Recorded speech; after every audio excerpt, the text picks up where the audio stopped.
It's Thursday, December 19th, 2019. And this is the Pro and the Con Show. And I am the host, Michael James Ott, for another show. Try to do it daily. I don't quite hit it daily every single day, but mostly so. The intent is to encourage us always all to be better citizens, right? So be at least open to listening to the opposing view and especially trying to find out why the people that oppose us have that view. Because it's in my experience, actually, that sometimes I'm lacking information, therefore I have a very different viewpoint from somebody else. Sometimes they're lacking information, therefore they have a significant viewpoint difference from mine. There might be differences in the way they were raised or the, where they've lived or whatever. And all these things have influence on, their position on a particular thing. But it's just happened to me countless times when I'm in a disagreement with someone else, that sitting down and taking the time to understand where they're coming from and why they're coming from there, and what kind of data, what kind of perception do they have that causes them to be in their place, and you sharing or me sharing that, how I got to where I am, you end up with an understanding, okay? And it's as they say, you're on the same page, you're on the same sheet of music, you're on the same playing field, okay? And almost all the time you find out that people are a lot closer to being in agreement than they would be otherwise, but you got to take the time to understand those. And currently, see, there's these wealthy, powerful people that are very happy to keep, 45% of us, energized over gun control and abortion rights versus the other side of those arguments. They like to keep us divided and under control by using these emotional issues and simple bumper stickers like, don't take my damn gun, all that kind of stuff, right? And it's up to you and I, please. So I'm there. I am happy to listen to people that have an opposing view, all right? And especially if they're willing to talk, so I can talk to them, I can understand their perceptions and the data and whatever other information that they have that have caused them to get where they are. I try, hey, be open to listening to me and how I've gotten to where I'm at, and then let's talk about how we can go along together, all 340 million of us in this country going forward, okay? But today I want to talk, the title of the show is called Greatest. And I wanted to, because I found this article, it's a New York Times article, okay? But what they did, and they found they have a group, it's 170 scholars, it's 170 people that have studied, they have PhDs in history, American history. They've studied the U.S. presidents. They're various professors and whatnot from across the country, and these specialists, these scholars, they poll them and then they say, well, can you rank the presidents that you've studied in history on a scale from 0 to 100? So 0 being an absolute failure, horrible president, no leadership skills, corrupt, all those things that would be a failure as a president, and then to 100, which would be great. So inspiring, honest, tremendous leadership in some, in the most difficult times kind of thing.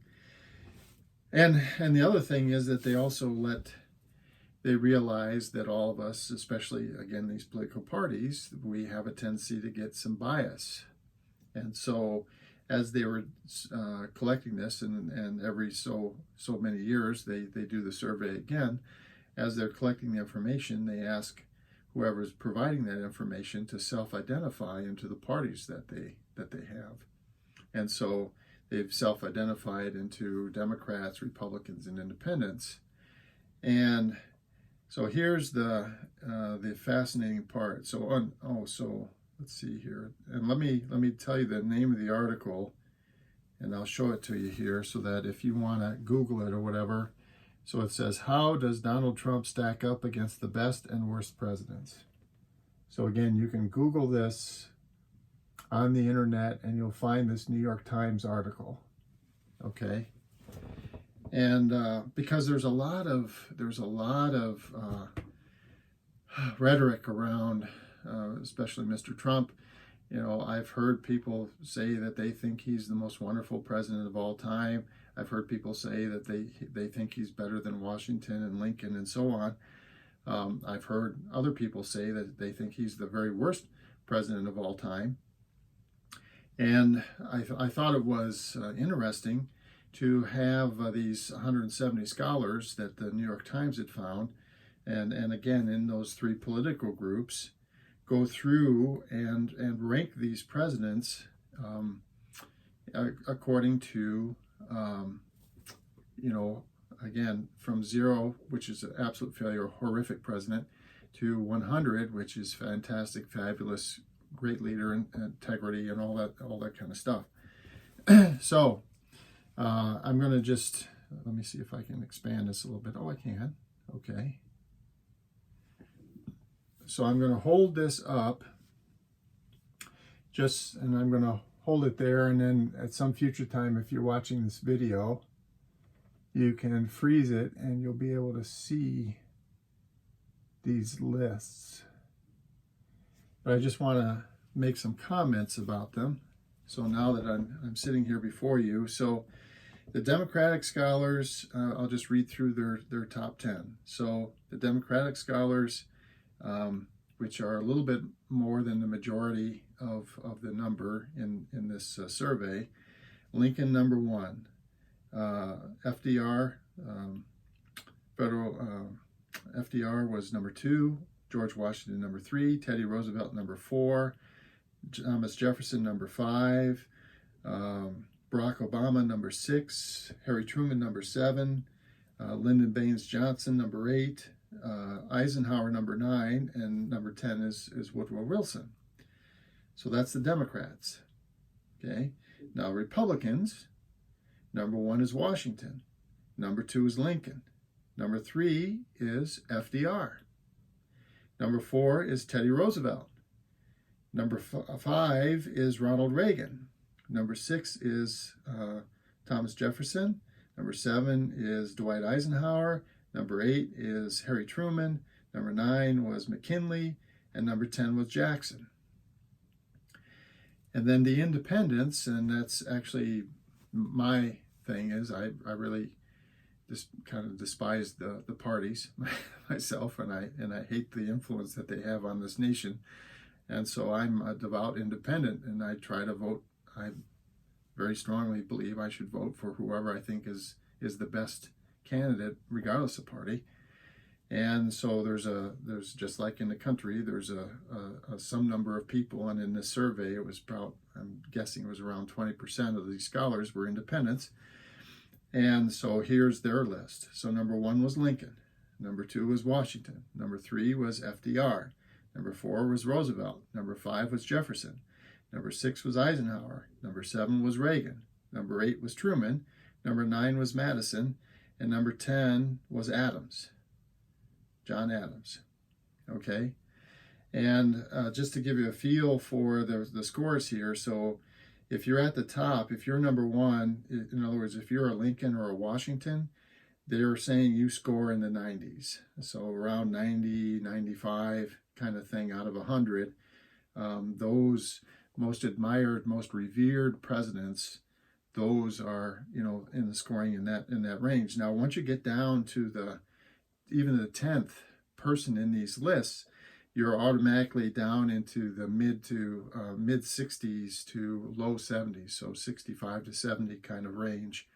So you can see I think there's some, according to historical scholars, there's a very few presidents that are really thought very, very highly of, and then you very quickly get to, okay, they were pretty good presidents, but not nearly as good as those renowned top 2 or 3 presidents in history.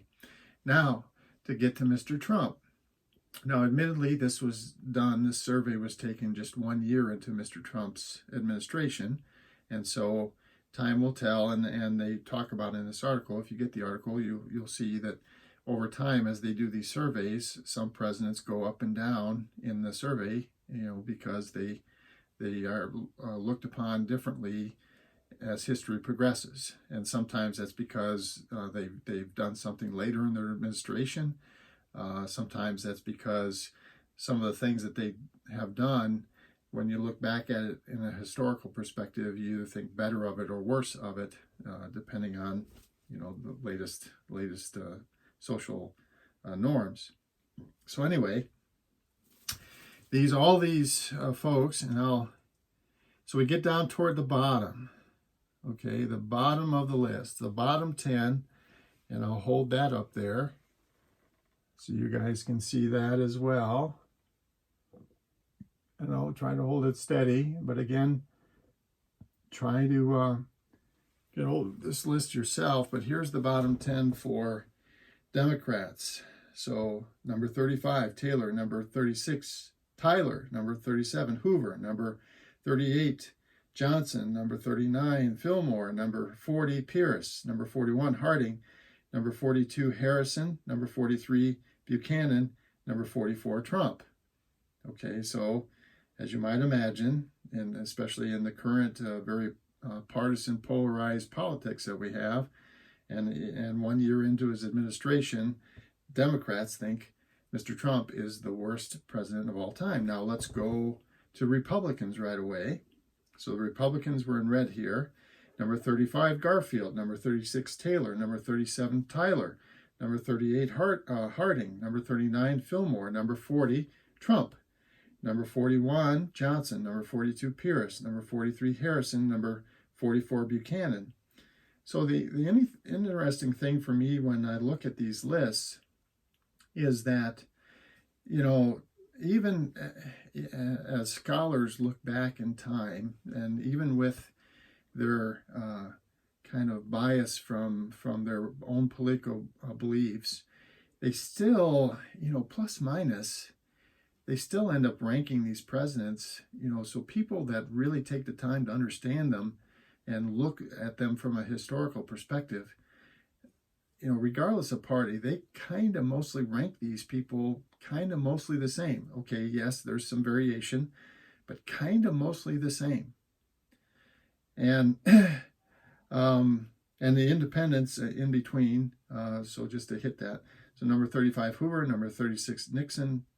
Number 37, Tyler. Number 38, Fillmore. Number 39, Harding. Number 40, Pierce. Number 41, Johnson. Number 42, Harrison. Number 43, Trump. Number 44, Buchanan. Okay. So I guess what I'm wanting to say at this point, at part of the show, I encourage people to try to ferret out the truth, right? The who, the what, the where, and the when. And this survey of scholars who have spent their lives studying American history and studying presidents in our history, they generally would not, none of them, 170 of them, they put Mr. Trump in the bottom 10 of the presidents that we have or have had in this country so far. Now, like I say, history might change and the perspective might change over time, but at the moment, it would seem like, I guess those of you or anyone that thinks that he is just like the greatest president ever, You know, I don't know. Maybe you should think about why you think that, and try to gather some more information based on the fact that these scholars don't really seem to think so. All right. Well, anyway, so again, it was a New York Times article. I encourage you guys to read it yourself. Always go out and get the information yourself. Don't trust me either. That's fine. How does Trump stack up against the best and worst presidents? So that's the article. It was written back in February of 2018. For the Pro and Con Show, my name is Michael James Ott. Until the next show, bye for now.